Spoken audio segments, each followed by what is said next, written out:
ఏం పెద్ద ఎక్కడున్నావు? ఇప్పటిదాకా మన భాగవతం అంతా బాగానే ఉంది, కానీ ఇప్పుడు మనిషికి విలువ ఉన్నదా, కుర్చీకి విలువ ఉన్నదా? కుర్చీకిలో ఉంది. అమ్మని దండ పెట్టి చూసిరా కథ గానాడి కంటే పంచాయ ముదిరిందట, పాకానికి వచ్చిందట. ఓ నీ దండం పెడితే చూడు, వీళ్ళ కట్ట కూడా అట్ట పెట్టముందు.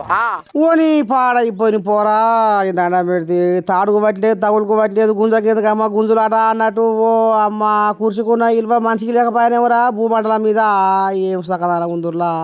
ఇక మానకొండూరులో మండల ప్రజా పరిషత్ సర్వసభ్య సమావేశం పెడితే ఇక అందులో జెడ్పీటీసీకి కుర్చీ వేయలేదట, పక్కేసి పడవేయించాడట. ఇది కథ. ఆహా నా కుర్చీ ఎట్లా వేయరా అని ఇక పాయ జెడ్పీటీసీ తాళ్ళ శేఖర్ గౌడ్ ఇంత ఎత్తుకుడుతున్నాడు భూమికి. ఇక మరి ఏం చేయాలా, ఎట్లా చేయాలా, నువ్వు బట్ట నేను బట్ట ఎవరు పట్టినా అవుతలేడా ఈ మొగోడు. పాయ ఇంతనే ఇక ఎవరు ఫోన్ కొట్టిడో పాయ పోలీసు వాళ్ళు కుయ్యా కుయ్యా కుయ్యా రానే వచ్చిరు. షెడ్డో పాటు చిన్నగా మెల్లగా పంచాలి సంలాయించి ఇక ఇంటికి వాళ్ళని తోలిరాటం వల్ల.